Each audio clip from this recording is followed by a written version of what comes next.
Students, आप लोगों का एटम्स एंड मॉलिक्यूल्स पार्ट 2 में फिर से स्वागत है। लंबे ब्रेक के बाद 2-3 दिन के बाद मैं ब्रेक लिया था, थोड़ा सा तबीयत खराब चल रहा था। फिर भी आज हम लोग पढ़ने वाले, पिछले क्लास में हमने कॉन्सेप्ट पढ़ा था एटम्स एंड मॉलिक्यूल्स क्या होते हैं, ऑलरेडी पूरा क्लियर कर लिए थे। उसमें हमने atomic number and mass number हमने पढ़ा था। बहुत शॉर्ट वीडियो हमने बनाया था टाइम थोड़ा मैनेजमेंट की वजह से।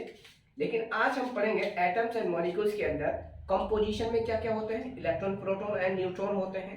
वो ऑलरेडी आपको परफेक्टली मैंने समझा दिया था। अब रही बात उन इलेक्ट्रॉन प्रोटॉन और न्यूट्रॉन को कैसे आप कैलकुलेट कर सकते हो, वो भी मैं बता दे रहा हूँ फटाफट। ठीक है, तो सबसे पहले इंपॉर्टेंट चीजें हम आते हैं कि आपका एटॉमिक नंबर हमने बताया था, जो atomic number is denoted by what, atomic number is denoted bye, that is jet. क्या है? Jet. Whereas the mass number is denoted by what? Mass number किससे डिनोट करते हैं हम? That is A। Mass number को किससे denote करते हैं? A से। एटॉमिक नंबर जेड से और मास नंबर A से डिनोट करते हैं। इसका फॉर्मूला हमने क्या बताया था? That is Z is equal to number of proton equal to number of electron। इसका फॉर्मूला हमने क्या बताया था? That the A is equal to number of proton plus number of neutron, that is equal to number of atomic number plus number of neutron। ये हमने formula बता दिया था। तो नंबर ऑफ न्यूट्रॉन निकालने के लिए फॉर्मूला क्या हमने बताया था? Mass number minus atomic number. मतलब ए क्या है? That the mass number minus atomic number. Atomic number ये फॉर्मूला होता है इसको सॉल्व करने के लिए। क्लियर? तो ये चीजें हैं, आपको बेसिक फंडामेंटल है जो कि आपको याद रखना है, काम की बात में। ठीक है, तो आपको मतलब क्या कहने का, न्यूक्लियस के अंदर जो होता है, हमने बताया था प्रोटॉन एंड न्यूट्रॉन होते हैं। सेल के अंदर क्या होते हैं? सेल के अंदर इलेक्ट्रॉन होते हैं, that is denoted by what? E. तो एटम के अंदर, सेल के अंदर इलेक्ट्रॉन होते हैं और न्यूक्लियस के अंदर प्रोटॉन एंड न्यूट्रॉन होते हैं। ऑलरेडी पिछले क्लास में मैं समझा दिया था, ये चीजें थोड़ा सा रिवीजन के लिए मैंने बता रहा हूं। ठीक है, इससे कि आपको पता चलेगा कि इलेक्ट्रॉन प्रोटॉन न्यूट्रॉन कैसे निकालते हैं। ठीक है, सबसे पहले से। अब रही बात एटॉमिक नंबर मास नंबर, आपको याद रहना बहुत ही जरूरी है, बहुत ही जरूरी है। तो आपको ये एटॉमिक नंबर मास नंबर याद रखना बहुत जरूरी है। जैसे कि मैं याद कराने की कोशिश करूंगा। ठीक है, आपको याद कराने की कोशिश करूंगा। कैसे? ध्यान में रखिएगा। एटॉमिक नंबर यहां पे लिखता हूं, एटॉमिक नंबर, उसके बाद से एलिमेंट, उसके बाद से उसका सिंबल,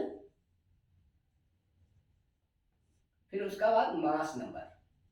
क्या लिखे? Mass number.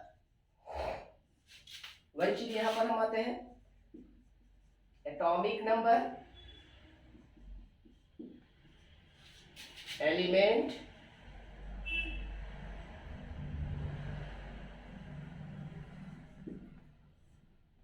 Symbol, mass number. ठीक है, अब जरा ध्यान से देखिए। अब एक एक करके मैं यहां पे लिख रहा हूं। एटॉमिक नंबर 1, ठीक है, एलिमेंट होता है हाइड्रोजन। क्या होता है? हाइड्रोजन। सिंबल होता है H, उसका मास नंबर होता है 1। उसी तरह से atomic number 2, helium, helium, symbol होता है He, मास नंबर होता है 4। Third one element is the lithium, lithium, symbol होता है Li, मास नंबर होता है 7। Atomic number 4, that the beryllium, beryllium, that the Be,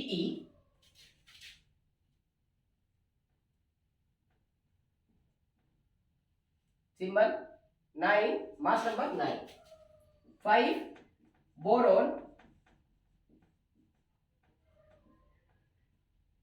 symbol B, 11। 6 number carbon, symbol C, 12। Atomic number 7, nitrogen, N, 14, 8 oxygen, symbol O, that is 16, 9 fluorine, F, mass number 19, mass number 19, neon, sorry, atomic number 10, element neon, symbol Ne, mass number 20, atomic number 11, sodium, symbol Na, 23, 12, magnesium, Mg, 24, atomic number 13, जो नहीं लिख पाते हैं तो इधर से लिख लीजिए या टेक द स्क्रीनशॉट, ठीक है, मैं समय दूंगा, टेंशन मत लीजिए। Aluminium Al 27, 14, silicon Si 28, 15, phosphorus P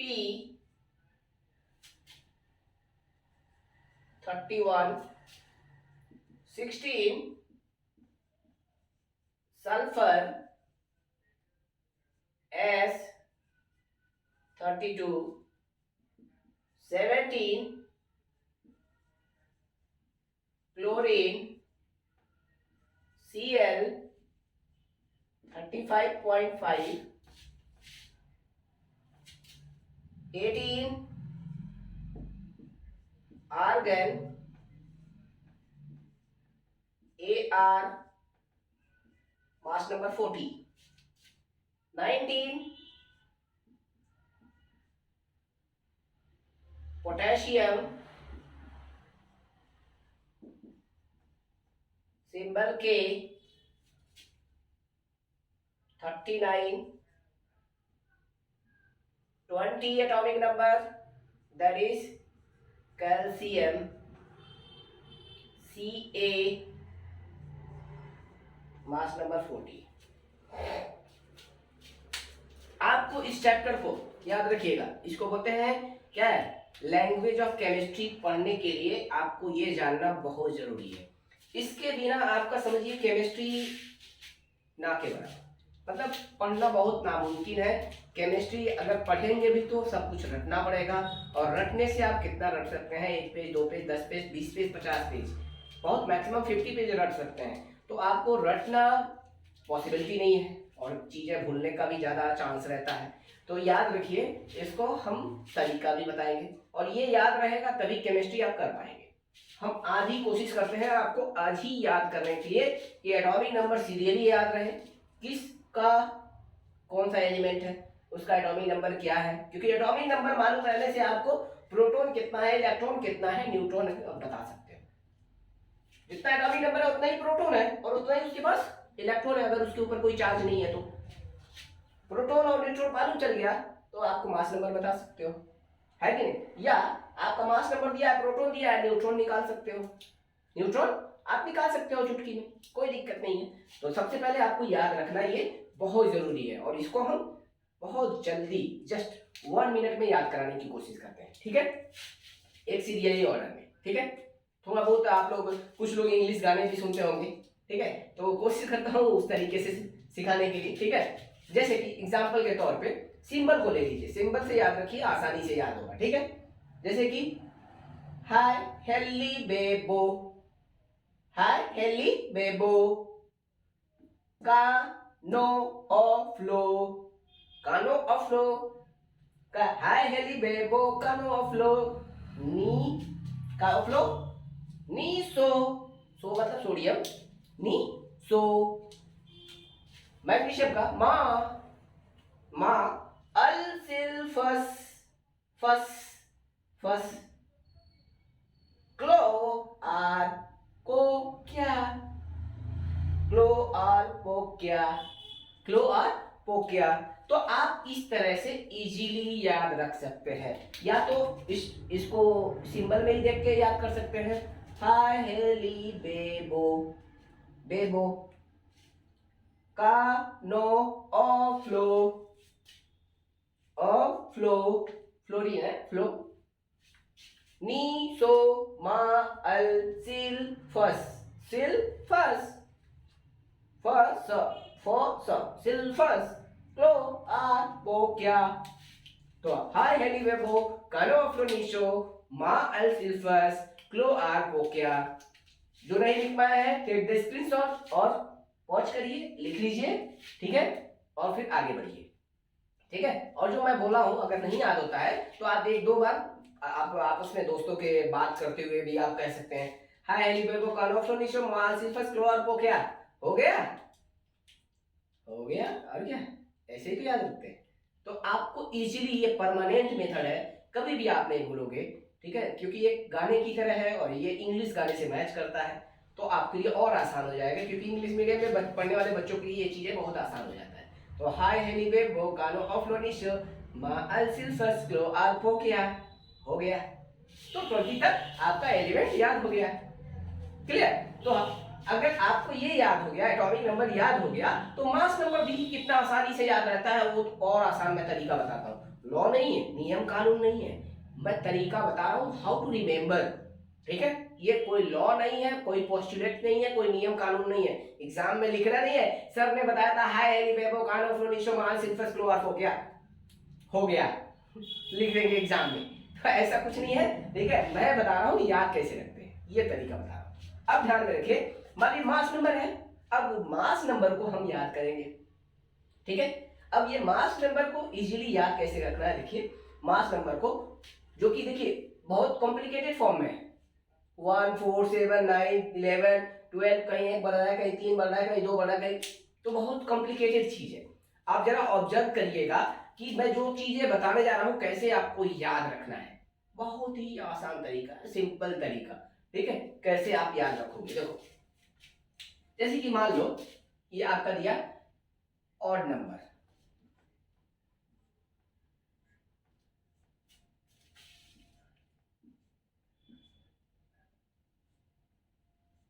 ठीक है, ऑड नंबर, इसमें एक्सेप्शन छोड़ दो, ठीक है, ऑड नंबर में इसमें एक्सेप्शन छोड़ दो, इन दोनों को एक्सेप्शन छोड़ दो, ठीक है। 1 का 1 है, ये तो सबको याद रहेगा, पहला वाला तो हमेशा सबको याद रहता है, 1 का 1 ही है, उसमें कुछ भी बढ़ा और घटा नहीं है, ठीक है। और 7 का याद रखिए, थोड़ा एक्सेप्शन छोड़ दीजिए। इवेन वाला देखिए, इवेन वाला, इवेन, ठीक है, 2 2 जा 4, 4 2 जा, ध्यान रखिए, एक्सेप्शन,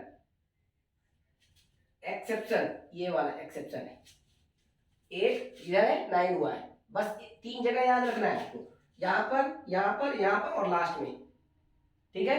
अब ध्यान में रखिए, 6 2 जा 12, 8 2 जा 16, 10 2 जा 20, 12 2 जा 24, 14 2 जा 28, 16 2 जा 32 एंड 22 जा 40। एक्सेप्शन कौन,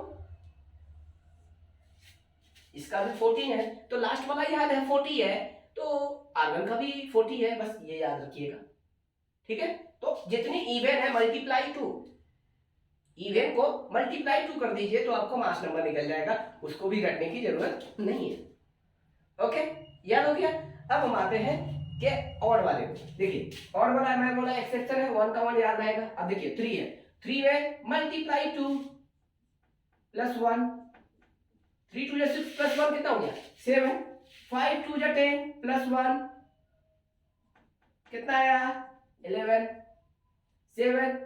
अब ध्यान में रखिए, मैं बोला था एक्सेप्शन, 7 जो है 14, याद रखिएगा, यहाँ पे 2 ही मल्टीप्लाई हो रहा है, नाइट्रोजन एक्सेप्शन है, मतलब ये याद करने में थोड़ा सा अलग रूल में आ गया है, नियम कानून नहीं है, तरीका बता रहा हूँ बस, ध्यान में रखिए। 9 2 जा 18 प्लस 1 19, 11 2 जा प्लस 1 कितना हुआ 23, 13 2 जा प्लस 1 27, 15 2 जा 30 प्लस 1 31। क्लियर? अब देखो 17 2 जा 34 प्लस 1 35। एक्चुअल में क्लोरीन का क्या होता है 35 एंड 37 होते हैं, एक्चुअल में 35 37 होते हैं, लेकिन उन दोनों का एवरेज जब लिया जाता है तो ये 35.5 यूज होता है। ठीक है, तो ज्यादा परसेंटेज किसका पाया जाता है 35 मास नंबर का क्लोरीन, जिसका क्लोरीन का मास 35 होता है 75% नेचर में पाए जाते हैं, और 37 जो होते हैं वो 25%। एवरेज जब निकालते हैं तो 35.5 आता है, लेकिन एक्चुअली में 35 होता है। ठीक है, मास नंबर 35 होता है। 17 2 34 प्लस 1 35 और 35.5 आ जाता है, ये स्पेशल कैरेक्टर। ठीक है, स्पेशल कैरेक्टर। 19 2 प्लस 1 कितना हो गया 39। तो आपको इजीली ना एटॉमिक नंबर याद करने में परेशानी होगी और ना ही मास नंबर को याद करने में परेशानी होगी। तो हमने कैसे आपको याद कराया, how to remember the atomic number, hi हेली बेबो कानो ऑफ्लो नीशो मा एल सिल्फस क्लो आर पो क्या पो मतलब पोटेशियम, क्या मतलब कैल्शियम, हाय हेली बेबो कानो ऑफ्लो नीशो मा एल सिल्फस क्लो आर पो क्या हो गया।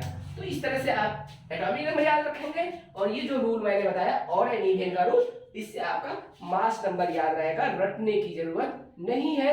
2-3 बार आप पढ़ेंगे बनाएंगे, आपका परमानेंट याद हो जाएगा। ये केवल 9th में काम नहीं देगा, 10th में भी काम देगा, 11th में भी काम देगा, 12th में भी काम देगा। जब तक केमिस्ट्री आप पढ़ेंगे तब तक काम देगा, क्योंकि इसके बिना केमिस्ट्री आप पढ़ ही नहीं सकते। तो याद रखिएगा, this is the fundamental of chemistry. तो बहुत ही जरूरी है ये चीजें लिखना और याद रखना। ठीक है, इसका सिंबल भी याद रखना जरूरी है, atomic number as well as mass number. उम्मीद है आपको अच्छी तरीके से ये सारी चीजें याद हो गया होगा। क्लियर? अगर आपको पढ़ाई पसंद आया हो तो please like subscribe and share my channel. And अगर आपको कोई परेशानी या प्रॉब्लम या किसी की चीज में डाउट होता है तो कमेंट बॉक्स में जाइए, अपने प्रॉब्लम को लिखिए और उसके ऊपर आप सजेशन दीजिए कि किसके ऊपर हमको वीडियो बनाना चाहिए। I will try my level best to solve that problem. Okay, bye bye, आज के लिए बस इतना ही।